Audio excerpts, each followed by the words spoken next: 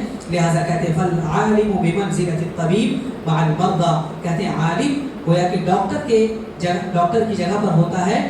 جس طرح سے ڈاکٹر جانتا ہے کہ اس مریض کے ساتھ کیسا معاملہ کرنا ہے, اسی طرح سے ایک عالم جانتا ہے کہ ایک دل کے مریض یا اسی طرح سے جو عقیدے کا مریض ہے اس کے ساتھ کیسا معاملہ کرتا ہے. لا بد من امرین ان يعرف الدواء ومواقع الدواء, کہتے ہیں کہ دوا کا علم بھی ہونا چاہیے اور کہاں دوا لگے گی اس کا بھی علم ہونا چاہیے.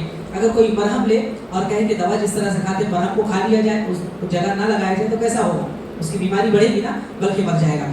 تو بتاتے ہیں کہ اس طرح سے جاننا ضروری ہے. اس کے بعد یہ تمہید کی باتیں جو تھی وہ ختم ہو گئی.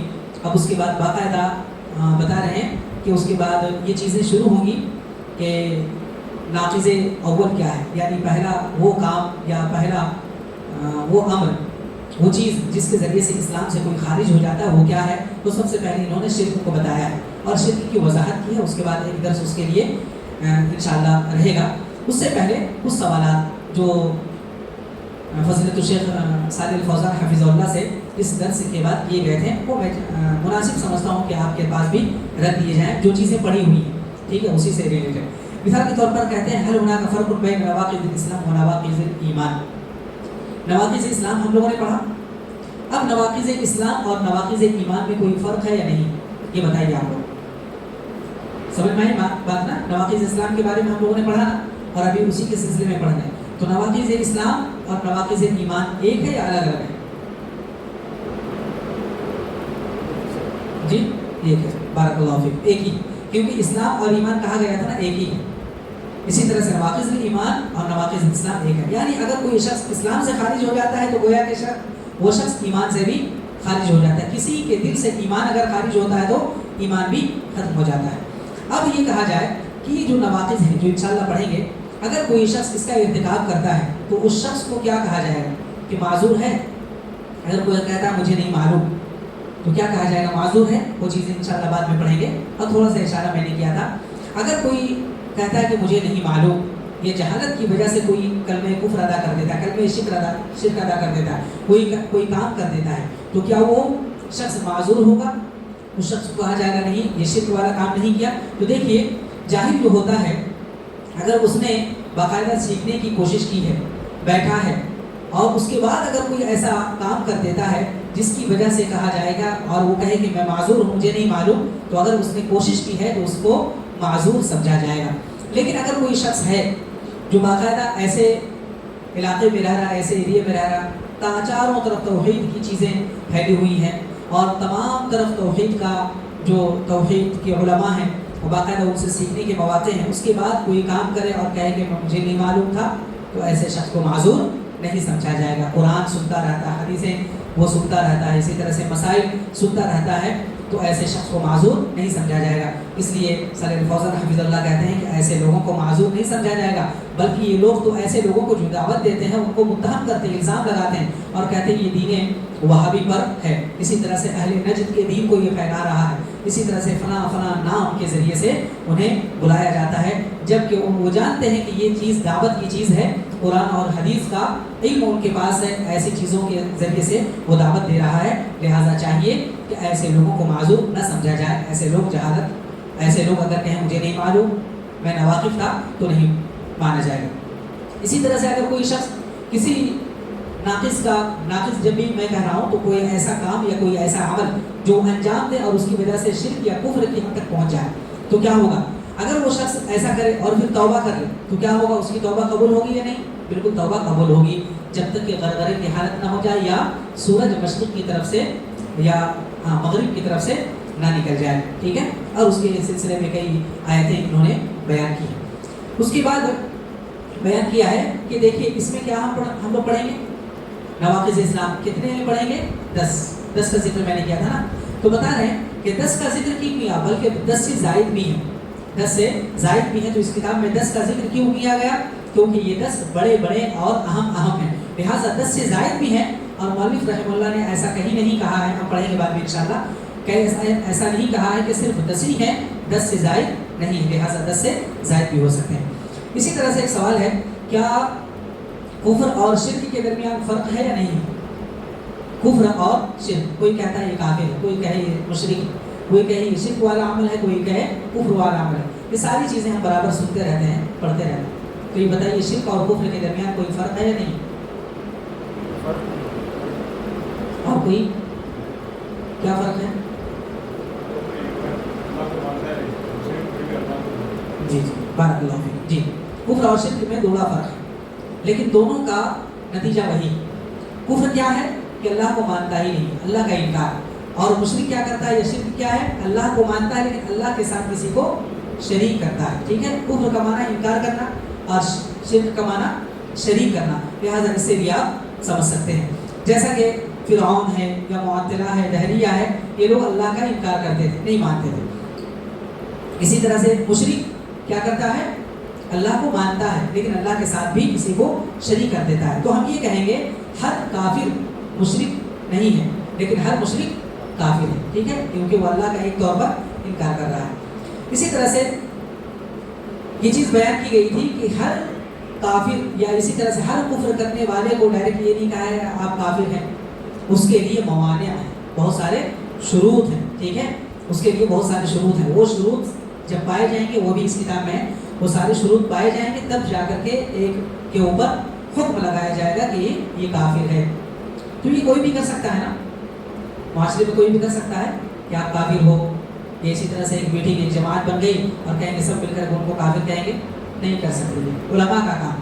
اور ہر کسی کی تکفیر بھی علماء نہیں کرتے، دیکھیں گے آپ کتنے معاشرے میں ایسے ہوں گے جو شرک والا کام کرتے ہیں، کفر والا کام کرتے ہیں، لیکن علماء ان کو یہ کافر ہے، یہ کافر ہے، یہ کافر نہیں کہتے، یہ خاندان اور قبیلہ کافر ہے نہیں، وہ علماء سمجھتے ہیں کہ وہ کافر یا جن کے عمل کی وجہ سے دوسروں کو کوئی نقصان پہنچے تو اس کے لیے باقاعدہ کفر کا فتویٰ دیا جاتا ہے، اور باقاعدہ اس کے لیے علماء بہت ساری چیزیں دیکھتے ہیں، شروط اور موانع کو سمجھتے ہیں۔ اس کے بعد ایک سوال یہ کیا گیا اس سلسلے میں کفر کس کو کہا جائے گا یا کافر کس کو کہا جائے گا، اس سلسلے میں سب سے اچھی کتاب کیا ہے؟ تو صالح الفوزان حفظہ اللہ سے جب پوچھا گیا تو انہوں نے کہا یہی کتاب نواقض الاسلام اس سلسلے میں سب سے اچھی کتاب ہے، سب سے اچھی کتاب ہے۔ ایک اسی طرح سے کوئی شخص ہے جو کفر والا عمل کرتا ہے، شرک والا عمل کرتا ہے، تو اس کو نقل کرنا کیسا ہے؟ کہ مثال کے طور پر سجدہ کیا، سجدہ کر کے دکھا دیا کسی کو، تو اگر مثال دینے کے لیے اگر ہے تو کوئی حرج کی بات نہیں، یا کسی سے پوچھا کسی نے کہ یہ کام یا یہ کہنا شرک ہے یا نہیں، اب وہ عالم صاحب پوچھیں کہ کیا کہنا، تو کفر کہہ کر باقاعدہ یہ کہے کہ اللہ کے علاوہ دوسرے بھی مدد کر سکتے ہیں، ایسا کرنا، اس سے پرہیز کرنا چاہیے، مکمل طور پر پرہیز کرنا چاہیے، لیکن واقعی اگر ضرورت پڑے کوئی حرج کی بات نہیں ہے، یہ بھی سوال کیا گیا تھا۔ اسی طرح سے اگر کوئی شخص ہے جس کو زبردستی کوئی کفر والا کلمہ کہنے پر یا کفر والا یا شرک والا کلمہ کہنے پر مجبور کیا جائے تو ایسا شخص کافر ہوگا یا مشرک ہوگا؟ نہیں ہوگا، جس کی دلیل پیچھے گزری تھی۔ اس کے بعد یہ کہا جائے گا کہ مجھے مجبور کیا گیا ہے، کوئی اگر کہے کہ مجھے مجبور کیا گیا ہے تو مجبوری کی حد کیا ہے؟ اجبار کی، کسی نے کہا مجھے مجبور کیا گیا ہے یا اس لیے میں نے ایسا کام کر دیا۔ اصل میں یہ اسلامی حکومت جب وہ اسلامی ملک ہو تب یہ سارے مسائل آتے ہیں، باقاعدہ قاضی کے پاس، حاکم کے پاس یہ مسائل جاتے ہیں کہ اس کو مرتد کہا جائے گا یا نہیں، اسلام سے خارج سمجھا جائے گا نہیں، اس کے بعد اس کے اوپر دیت ہے یا نہیں، اسی طرح اس کے اوپر جزیہ ہے یا نہیں، یہ سارے مسائل آتے ہیں۔ ہم تو اس ملک میں نہیں رہے، اس کے باوجود یہ جاننا ہمارے لیے تھوڑا تو ضروری ہے۔ اللہ کرے ہمارے لیے کوئی ایسا راستہ ہموار ہو جائے کہ ہم انشاءاللہ ہم لوگ سکون کے ساتھ ہر جگہ رہ سکیں۔ تو یہ جو مجبوری ہوتی ہے وہ مختلف ہوتی ہے، لہٰذا علماء یہ سمجھیں گے، باقاعدہ اس کے پاس تمام ثبوت پیش کیے جائیں گے، اس کے بعد یہ سمجھا جائے گا ہاں واقعی یہ مجبور کیا گیا تھا یا نہیں، کیونکہ قرآن کی آیت الا من اکرہ وقلبہ مطمئن بالایمان، یہاں پر بالکل صاف اور واضح ہے کہ جس کو مجبور کر دیا گیا، ٹھیک ہے۔ اس کے بعد کسی معین شخص کو، یہ تو سوال آ گیا ہے، کسی معین شخص کو ہم کافر یا مشرک نہیں کہہ سکتے، ٹھیک ہے۔ اسی طرح سے بہت سارے، ہاں اگر کوئی شخص ہے جو یہ کہے کہ آپ علم غیب جانتے ہیں، کہ اسی طرح سے فلاں غیب کا علم اس کو معلوم ہے، تو یہ کہنا کیسا ہے؟ درست ہے نہیں ہے؟ یہ ساری چیزیں انشاءاللہ بعد میں آئیں گی۔ اگر باب مزاح کہتا ہے یعنی مذاق کے طور پر، استہزاء کے طور پر، یہ بالکل جائز نہیں ہے، بلکہ علماء کا اتفاق ہے اس بات پر کہ ایسا شخص کافر ہو جائے گا، مرتد ہو جائے گا، اسے کلمہ پڑھنا پڑے گا۔ لہٰذا اگر کوئی شخص ایسا کہتا ہے کہ آپ تو سب جانتے ہیں، جیسا ہم لوگ کہتے ہیں عام زبان میں، تو ہمارا اس سے مقصد یہ نہیں ہوتا غیب جانتے ہیں، ہم کیا سمجھتے ہیں کہ آپ تو بہت زیرک ہے، بہت زیادہ چالاک ہے نا، بہت زیادہ آپ مثال کے طور پر چیزوں کو پرکھ لینے والے ہیں، ایسا سمجھتے ہیں کہ آپ کیا کھا کر آئے ہیں، شاید یہ کھا کر آئے ہیں مثال کے طور پر، کہ آپ سفر سے آئے ہیں، تو ہمیں تو علم نہیں نہ بتایا گیا آپ سفر سے آئے ہیں، کیونکہ وہ نشانات سمجھ کر کے چہرے کو دیکھ کر کے پڑھ کر کے وہ بتاتے ہیں، تو ایسا شخص ایسا نہیں کہے گا غیب کا علم اس کو ہے یا غیب کے علم کا دعویٰ کر رہا ہے، ایسا بالکل نہیں کہہ سکتے ہم، کیونکہ ہمارے معاشرے میں یہ چیزیں ہوتی ہیں کہ میں بتا دوں گا کہ آپ کیا کر کے آئے ہیں، تو نہیں آپ تو یہ دعویٰ کر رہے ہیں، تو ایسا نہیں کہا جائے گا، ٹھیک ہے؟ تو یہ جس طرح سے یہ بڑا معاملہ ہے نا، تو اسی طرح سے چھوٹے معاملات کو بھی بڑا معاملہ نہیں کرنا چاہیے۔ اسی طرح سے یہ چیز بتائی گئی ہے، ایک وہ بھی مسئلہ ہے کہ اگر کوئی کلمہ کفر کہے پھر فوراً توبہ کر لے تو کیا وہ غسل کرے گا یا نہیں غسل نہیں کرے گا، ٹھیک ہے؟ وہ اصل میں غسل والا معاملہ ہے کہ اگر کوئی اسلام قبول کرتا ہے تو کیا کرے گا؟ غسل ہے، جبکہ واجب نہیں ہے، سنت ہے۔ تو اگر کوئی اسلام قبول کرتا ہے تو جس طرح سے غسل کرنا ہے اسی طرح سے ارتداد کے بعد بھی تو اسلام نئے سرے سے اسلام میں داخل ہو رہا ہے، لہٰذا ایسا شخص غسل کرے گا نہیں، یہ بات بیان کی ہے۔ اسی طرح سے ایسا شخص جو مرتد ہو گیا اس کے بعد وہ فوراً اسلام میں دوبارہ داخل ہو جاتا ہے اور کہتا ہے کہ میں توبہ کرتا ہوں، تو اس کا اسلام ایکسیپٹ کیا جائے گا نا؟ تو اب بہت سارے مسائل یہ جو کہا گیا نا اس سے بہت سارے مسائل جڑے ہوئے ہیں۔ مثال کے طور پر اس کے اوپر حج واجب ہو گیا نہیں، کسی نے اسلام قبول کیا، اب اس نے حج کر لیا ہے، اب 2 سال کے بعد یا حج کرنے کے بعد پھر وہ ارتداد کا شکار ہو گیا، مرتد ہو گیا، پھر اب جب اسلام قبول کرتا ہے تو کیا ہوگا؟ وہ پھر سے مسلمان ہوا نا، تو اس کے اوپر حج واجب ہے نہیں، کیونکہ اگر استطاعت ہو تو حج واجب ہے۔ یہ بہت سارے مسائل آئیں گے، اسی طرح سے اس کی وراثت کا مسئلہ، اور ارتداد کے پیریڈ میں بہت سارے مسائل، باریک مسائل بھی ہیں۔ ارتداد کے پیریڈ میں اگر اس کی وفات ہو گئی یا ان میں سے کسی کی اس کے رشتہ داروں میں سے وفات ہو گئی، اس کے فوراً بعد اس نے اسلام قبول کر لیا، تو اس کی وراثت کا کیا ہوگا؟